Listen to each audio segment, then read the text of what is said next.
Guys, I love this stuff. And I tell you, emotional intelligence is one of the key points that's going to help you with your success in the technology sector. And I know, having worked in this so many years, everyone can improve. And you're going to learn today why it's so important to make an effort in this area. Now, this training is condensed. I want to let you all know. If anyone is interested in the full session, you can find it on my training site at tishconlin.com for an extremely low cost. So I'm going to fast track. So we have about 25 minutes of content and have a Q&A period at the end if there are questions. Or certainly, if you have questions and like to ask me directly, you can email me at patricia@globalconsultinggroup.ca. So some of the things we'll cover today, and I will skip over a few points, but there's so many important points. We're going to talk about what is emotional intelligence, why it's important for you and your organization. We'll talk about some of the areas and some of the subcomponents and some of the learning. I'll post some questions that will get you thinking, and then we'll go through a review at the end. So first of all, what is emotional intelligence? I think a lot of us now are familiar with a little bit of the definition, which is the ability to identify, use, understand, and manage emotions in positive ways to relieve stress, communicate effectively, empathize with others, overcome challenges, and diffuse conflict. Wow, that's a mouthful. When you put it in real perspectives, this could be a game changer for the success of your organization. It's that critical. If you look at the picture of the iceberg, which is a classic picture on the screen, you'll see that our EQ, our technical skills that we know from a technology standpoint, our ability to compute, to do technical items, is only the top part, the IQ, pardon me, and the EQ underneath is so much more. So our self-awareness, motivation, self-management, social skills, and empathy, understanding the political situation in your company and all of the forces that are at play, that's emotional intelligence. So the four area focus that we will cover briefly are self-awareness, self-management, social awareness, and relationship management. So what's the investment going to give you in return? Well, it's going to help your performance at work when you learn these skills, and starts with absolutely the smallest step of being aware. Next, it's going to help your physical health. Stress, as we all know, is extremely destructive, not only to our physical health and our mental health, but also to our work performance. We just can't concentrate when we're under huge amounts of stress. And learning emotional intelligence skills will help reduce stress. And we're going to do a little exercise together. So your mental health and your relationships. So this is a lot of stuff, and we have a lot of subcomponents in our training, our soft skills mastery programs that cover all these areas in detail. But I'm hoping to give you some nuggets to take away to use as soon as today. I'm just going to access this one chat question. So put your questions in the Q&A and we'll get to them at the end. First of all, everyone who's tuned in, and I'm so thrilled, it's such a large group, and I think that's a testimony to how important this topic is. What is the difference between emotions and feelings? Have you ever really thought about it? And the importance of each. So emotions are chemicals. They're actually chemicals in our body released in response to our interpretation, and that's a key word, of a specific trigger. Now, our interpretation to something can be incorrect. It could be built on a lot of cognitive biases that we've collected over the years. So being aware helps us to push through those cognitive biases as well. So feelings happen when we integrate these chemical emotions. Think about it, let it soak in. And they're not tied to a specific incident, but a collection of inputs. And our moods are heavily influenced by many factors: the environment, physiological components, our mental, emotional state, even foods. And so moods can last minutes, hours, days, or even longer. So these are important points to keep in consideration. So first of all, let's cover self-awareness. And the components of self-awareness are emotional self-awareness, accurate self-assessment. We're going to talk about what that means, and self-confidence. So first of all, self-awareness. This is something I want to review together, and I'm not going to go through all the screens again. This is an hour training condensed, so flag me if I'm going too fast as well. But here's what I really want to deliver to everyone who's listening. What we really want to strive for is when you look at this Johari window, and you can look that up in terms of in-depth research over the years, is many of us have so-called blind spots that we're not even aware of emotionally, triggers that we react to, maybe because of our upbringing or circumstances. And other people might see them, but we don't. Where we want to move towards as we develop this emotional intelligence capability is being more open. And believe it or not, when you're strong enough to admit your weaknesses, potentially your vulnerabilities, actually stronger, more confident, you're a better leader, and people are drawn to you. So in the window, known to others, sometimes we have blind spots other people know and we don't. And within ourselves, sometimes we hide areas where we perceive a weakness for whatever reasons.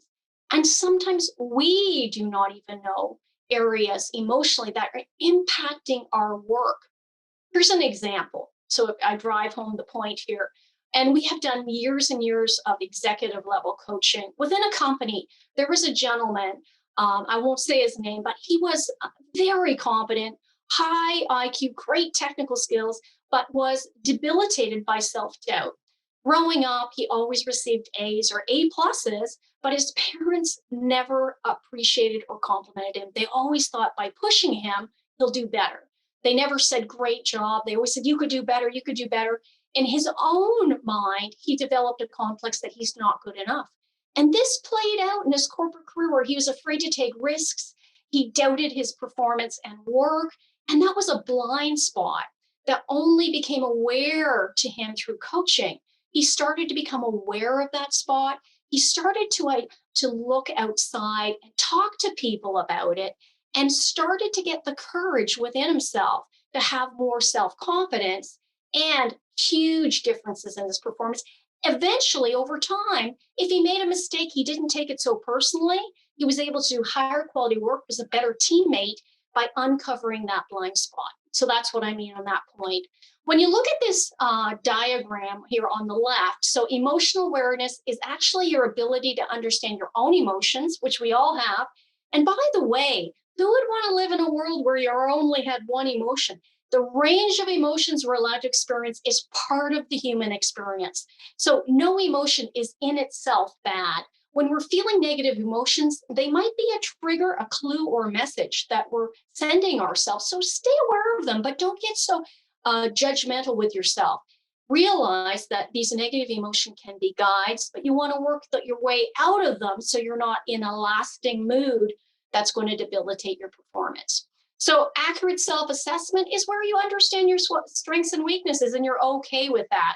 That allows you to build complementary teams, which is what builds high engagement. We're all built differently with different strengths and weaknesses. Self-confidence is being comfortable and secure in your worth. I'm going to just look at this one Q&A.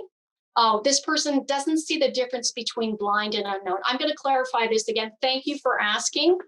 Okay, so when you're blind, a characteristic like the example I said, in this case, the gentleman in the company was blind to the fact that he was extremely insecure about his performance, and this self-doubt, other people could see it, but he could not. He required coaching to make that aware to himself so he could overcome that and build that inner self-confidence. So that is blind. Other people see this trait. They saw the insecurity and the lack of confidence, but he didn't know. He didn't know he had it. And he had been perpetuating a dialogue in his head because of his upbringing that he wasn't good enough. Unknown is that nobody knows this trait, and you don't either. It could be a deeply rooted cognitive bias that you have that's impacting your performance. And so practicing self-awareness will help bring this to the surface so that you can tackle it and become more open for better results all around. What that implies: known to others and known to self. Yes. So basically, when you look at the picture, and you can do a little bit more research. This is a famous model: not known to self and known to self. Okay, so hidden means you know it, but you're a little worried about other people knowing this particular trait for whatever reason. You're questioning if it will have a negative impact on the world around you or your career. So now I'm not going to go through self confidence too much, but one of the tips I'm going to give you as a resilience coach in finding self confidence is we must face our fears. Fears can be debilitating, and sometimes we push them away. We stop growing because we're too afraid. But practice pushing through and facing your fears. In my resilience training, I have a system called Thrive, and one of them is tenacity. Facing your fears and pushing through them is unbelievably rewarding and builds self confidence. Questioning those negative thoughts, again, some of those negative thoughts in our own mind come from biases that may or may not be valid. So start being your own best friend and questioning those thoughts. Self confidence can be built naturally through exercise and getting those endorphins. So remember, when it comes to self confidence, confidence comes not from always being right, but by not fearing to be wrong. This is really going to help us build those thriving teams when we shift from not fearing to be wrong. When it comes from self to self management, there's quite a few competencies. We won't have time to cover all of them. But again, if you want to take a deeper dive into this, you can go to www.tishconlin.com, and I have this Developing Emotional Intelligence as an online course. So the competencies are self control, transparency, adaptability, which we really need now, achievement, initiative, and optimism.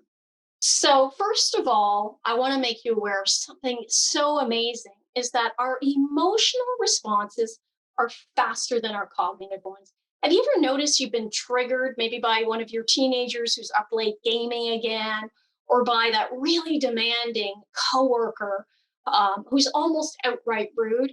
The emotional response hits us faster. Now, that's a primitive response from our limbic brains. So, sensory items come into our limbic system, which is our emotional center first before they go into our cognitive brain. And this can happen at the speed of light. So, first of all, we need to learn to hit that pause button to manage our emotional responses better and avoid getting triggered. So, to do that, again, it starts with being aware of your emotions. Okay, someone triggers you. Wow, that person's making me angry. Pause, pause, 10 seconds. Become shift into your cog brain, become more objective. Why would this person have this behavior or action?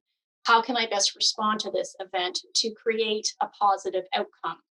In order to control your emotions and develop your emotional intelligence, you need to accept the emotion instead of fighting it. And you need to the ability, and this takes practice. And I've even had to practice it with my own two teenagers, slowing down your reactions. You'll get a better response. And this is guaranteed. Let's look at something that's happening all over now with the added stress of the pandemic and all of the restrictions, whether people agree with them or not. There is so much stress, and people's emotional control is being hijacked because we're being pressured. And when we're under stress, our responses are not as objective, they're far more emotional. So I alluded to the picture of the brain. You can see it here: the limbic system, and then the reptilian complex brain. And then we have our neocortex, sort of our logical brain. So here's a couple tips, because we're all facing situations that are high stress right now, all over the world. Pause before replying in high stress situation. That's something you can just in your mind, you can say, pause. Stay calm. Right now, we're going to do a deep breathing exercise. This is an incredible way to get back centered. As a martial artist, I've been trained on centering, okay? Staying calm in the storm. So let's just do 3 slow, deep breaths. This gets the oxygen in. When you're think of something that's really upsetting you, okay? And now, whatever the situation is, we're going to do 3 deep breaths. That's going to help create a calmer, more objective outlook in your own mind. So, number 1, 1 breath. Second, at your own pace,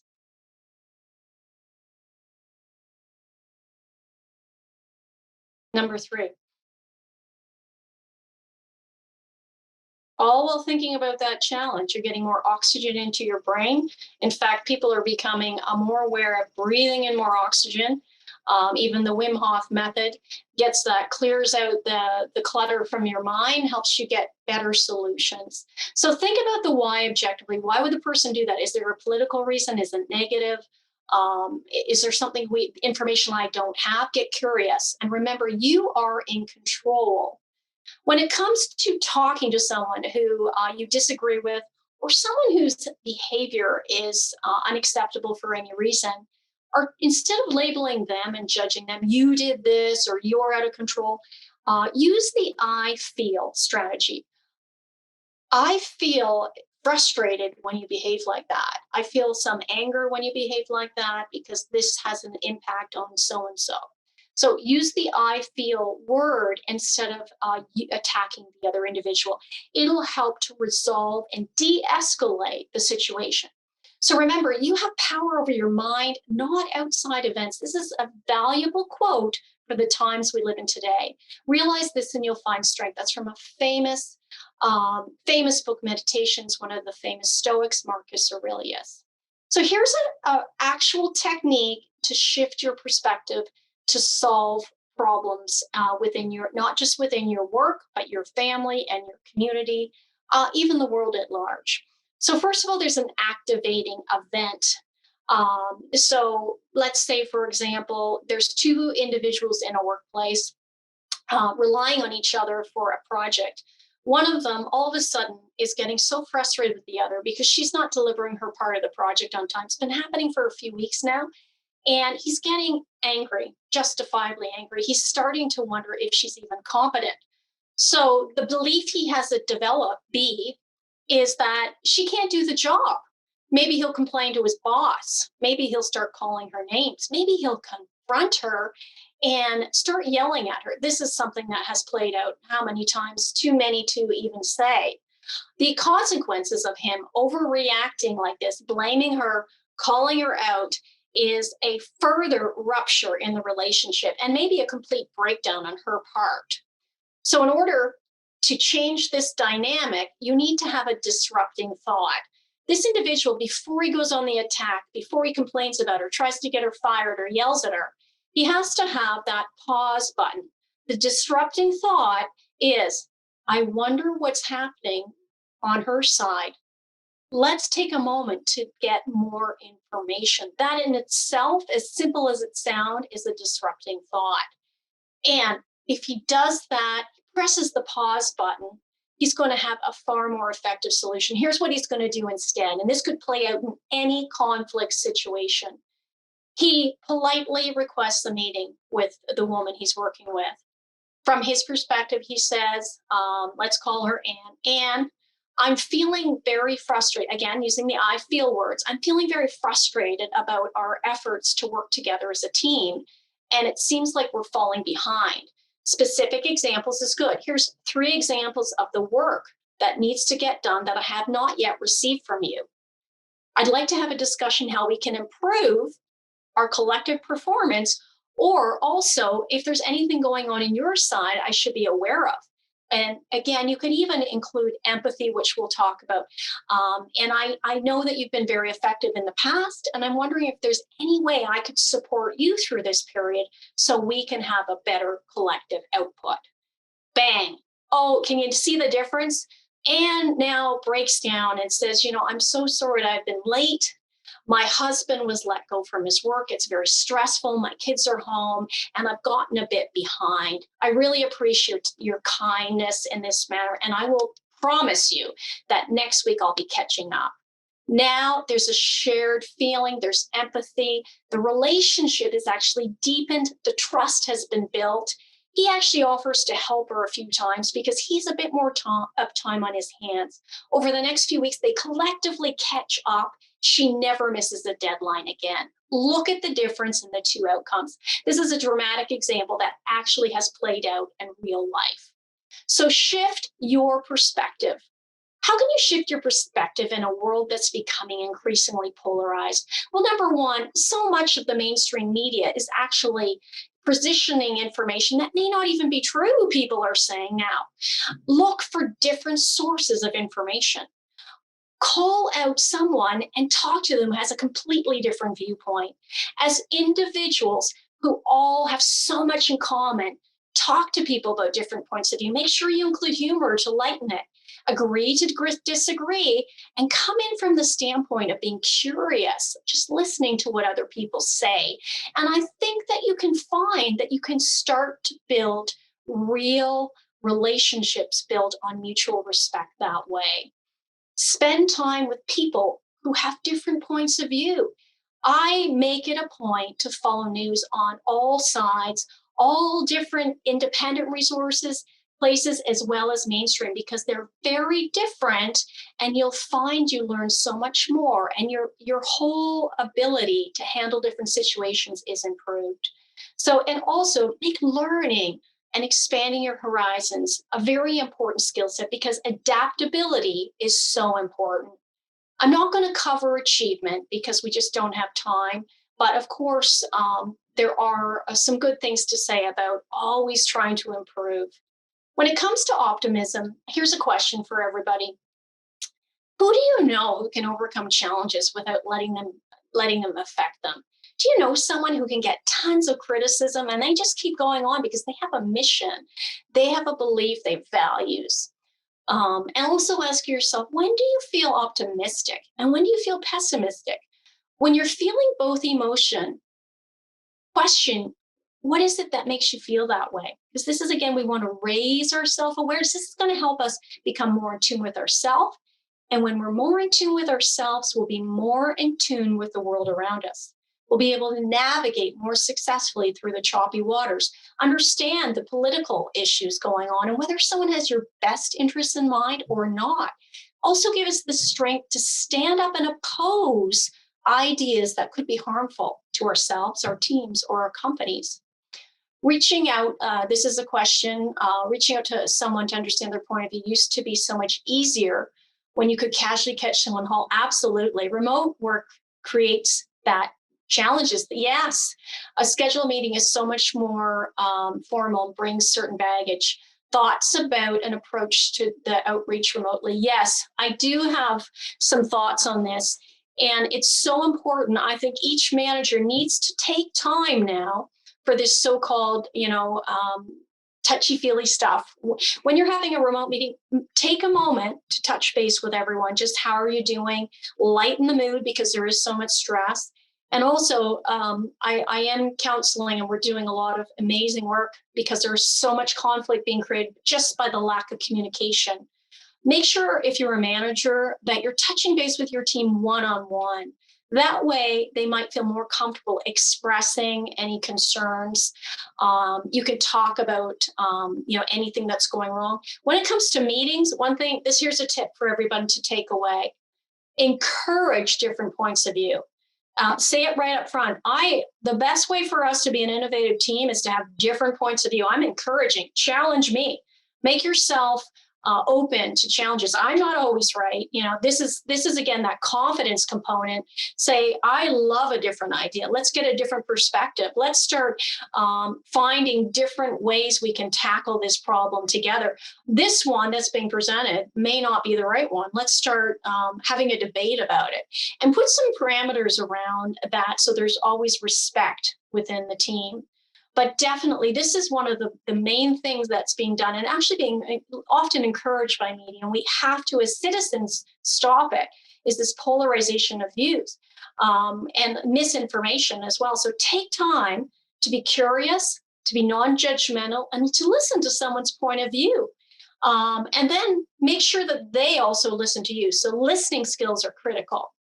So when it comes to developing optimism, one of the things we can do, because we're being bombarded with messages, some of them misinformation, some of them negative, record all your negative thoughts and then challenge those thoughts in your own mind. We all have to work on ourselves first, and then we can help other people break out of these negative mindsets to develop more optimism so we can think more clearly for the future.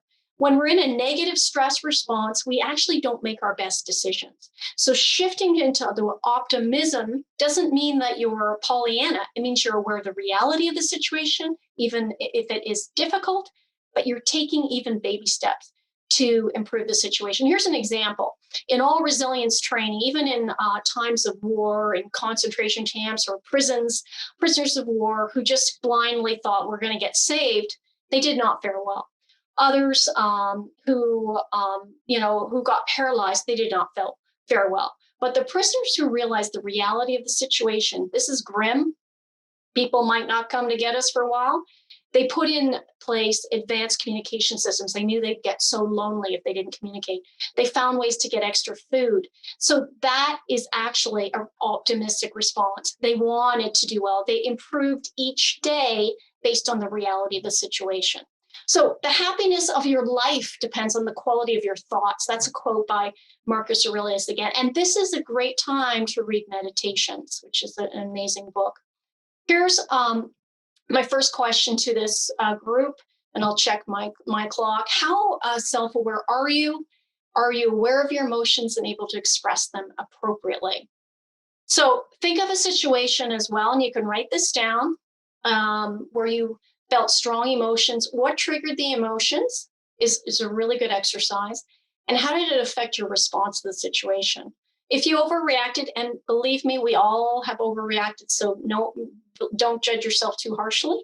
What could you do differently using the ABC model?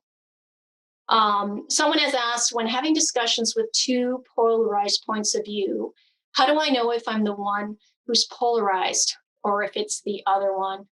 This is an excellent question and one of the challenges of our time. When I do research on many topics, I find that misinformation is rampant, even unfortunately in our mainstream media. So how do you have a discussion? The first thing to do is to try to have a discussion with someone with an opposite point of view without getting angry. I think that's the first thing, because how can you determine who's right? And when you get locked in a battle of who's right, you miss the opportunity to deepen the relationship and potentially over time positively influence each other. If you go in knowing you're right and out to attack the other person, you'll never fare well. Go in, even if you really strongly believe you're right and you have supporting evidence and facts. Even the fact checkers are saying fact checked, and that's wrong, unfortunately, in this world of censorship. So what we're trying to do initially is just build a relationship in harmony.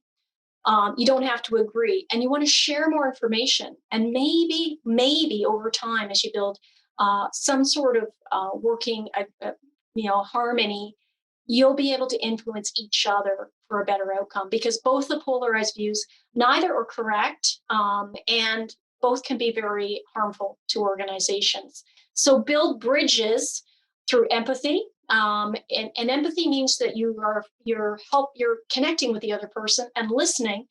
Don't have to agree, and that's an important point. Still build the connection. So I'm not going to go through social awareness. Again, you can find this in my training module at tishconlin.com.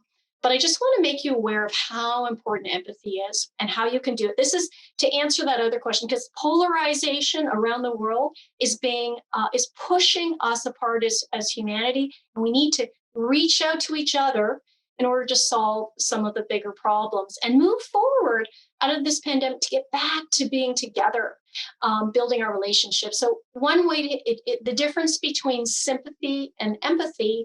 Sympathy is, I feel bad for you. I feel bad for you to have that terrible point of view. Empathy is, I feel with you. I feel the pain that the frustration that you have because you have that point of view. You're not saying you agree with it or not. In order to nurture empathy, particularly in these, we'll use this example because it's playing out everywhere. We're doing so much coaching on this polarization of views that is unfortunately very destructive, and we have to bridge the gap. Is listen more than you speak. Ask questions to better understand what cognitive biases are leading this person to have that point of view. And if you can connect emotionally, even respond back, wow, you really are passionate about this topic. I'm really sensing that you feel angry, heated, concerned. That'll help to build the connection, and try to examine your own biases. Even, and again, you do not have to agree with that person. And use compassion. If someone is really in a difficult spot, what small action could you take to assist them? In the story I told you about the gentleman working in teammate with a woman, he helped her for a few weeks. That was an amazing thing to do, and it strengthened the relationship. I bet you their work quality has actually improved because of that. So empathy is connecting with the emotion someone's experiencing. So I'll go back, not the event or circumstances. Again, you can be empathetic and absolutely not agree with someone's view or their behavior. That's a bridge to helping to end this radical polarization that's going on. I'm not going to go through service effectiveness because we don't have time, but the final module, and I'm going to wrap up here in the next 5 minutes and take questions.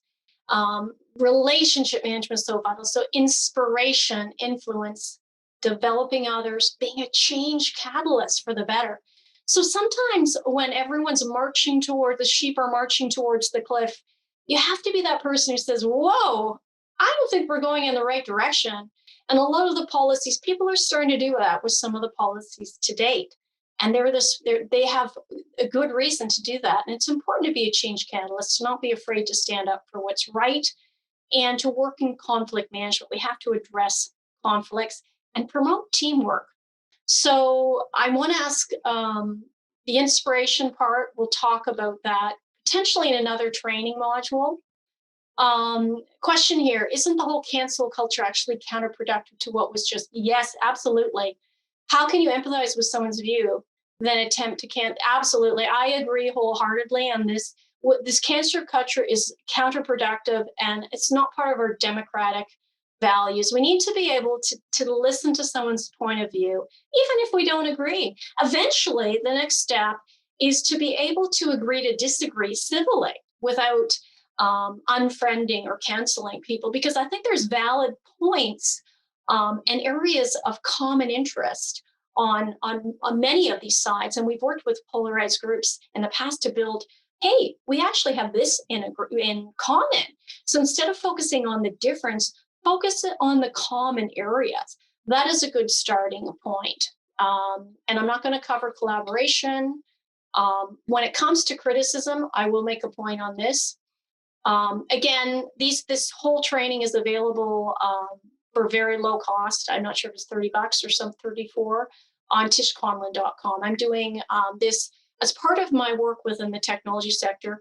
We have programs that last a year that cover all of this as well. And certainly if you have any specific questions, as part of my give back to my community, having been successful in this area, if you have any specific questions, email me at Patricia at globalconsultinggroup.ca, or even Tish at tishconlin.com. So last point I want to make is about criticism, because we're all getting criticized. We're taking it personally. One of the best things we can shift from is thinking of criticism as a gift, even if it's mean-spirited. And I know that's hard. It takes a lot of that self-confidence. Someone says, I hated that idea. Your report stunk. Bang, bang, bang, just putting you down. Maybe they're jealous, or maybe they don't want you to be promoted. Whatever the reason is, no matter how harsh, go, thank you for taking the time to give me some feedback. Could you clarify specifically what areas you think I could improve on? And that person will be taken aback. If they're just trying to bash you, you would be surprised, and they'd be like, oh, I'm not getting to that person. When it comes to getting criticism from a manager, maybe for an idea, instead of giving up, a lot of people give up. One time criticized, they're dejected, they're discouraged, they become disengaged. This could happen with your staff as well, so be aware of it. When you're giving negative feedback, make sure you ask them how it makes them feel. How are you feeling about this feedback? What steps could you make to improve the situation? This is working as a coach. We have another module on moving from boss to mentor coach. So many people lose teammates and staff because they give negative feedback without any supporting positives or any action steps. So when it comes to getting criticized yourself, face it calmly. Avoid becoming defensive. Be objective and clarify how to improve, and actually thank the person. This will really throw them off. We have had such success with some people who aren't the nicest trying to put people down and go, hey, thank you so much. And hey, you didn't actually give me any clarification. Does that mean you actually like what I'm doing? So this is a great technique to learn. And do not dwell on those negative comments. But there are a lot of people who are lashing out out of stress. Have a thicker skin. Don't take it so personally. Take positive action steps to improve. We got to be tougher in this period, more centered and more confident. So the last thing I won't go through this last training either. You can access it. I'm just going to review the takeaways for today. Remember, everybody can improve emotional intelligence. This skill set will set you up for success, not only as a leader in your team, whether you're a manager, director, VP, also in your community, and it's going to protect you from some of the political harm out there, some of the negative, choppy waters that we're going through now. Remember the 4 components of this particular skill set: self-awareness, self-management, social awareness, which is really important, understanding the political motivations of others, and the emotional context of why they're doing what they do, and relationship management. Being aware of our emotional triggers can help us create better outcomes, and connecting with empathy will improve relationships. And we didn't get to cover this, unfortunately, but I have a lot of great topics on leadership. But trying to inspire others to take positive action is such an important point in relationship management. And to finalize for today, if I can only leave you with that, conflicts are normal, but you cannot avoid them. If you let them fester, it will destroy teams. So face them. It might take 5, 10 times to resolve them, but tackle them. That's going to help build engagement within your teams. Thanks so much. Just one thing, Tish, someone did ask about slides. I think this is part of a program, so I don't think the slides are going to be generally available to the audience. Can you kind of give me clarity on that? Yeah, we do have this whole training available at tishconlin.com, and certainly anyone wants, if you're providing the recording for this session, Phil, happy to offer that as well. Okay. To the group. And yeah, sorry, there's not more time. Thank you. I'll send a note out to everyone with the links and for this recording. Perfect. Now, if you have any questions, I can take a couple of questions now, or you can email me. And again, visit our training website at tishconlin.com, tishconlin.com. Here's some further reading as well. And this is me. So Tish at tishconlin.com or Patricia at globalconsultinggroup.ca. This is work we're doing. It's actually building profitability, bottom line profitability for our clients around the world, because learning these skills is improving performance. And Elizabeth is asking, she's looking at the site, is the Soft Skills Mastery Series the one that covers this? Yes, you can actually, if you just want this particular module, you can go to Developing Emotional Intelligence at tishconlin.com. If you're looking for a bundled series, you can email me. I can offer a discount through our Edge Computing Association. I'd be happy to. And at tishconlin.com, we'll have all the training.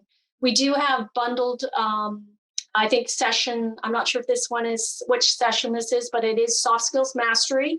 And when you look at the title card, you'll see Developing Emotional Intelligence. Goes into all these competencies. Has a training handout as well. It's quite a good training program. We get a lot of good feedback on that. So, Tish, I think kind of we've come to our sort of mark in terms of time, and absolutely, my pleasure. I would just like to thank everybody for coming, and to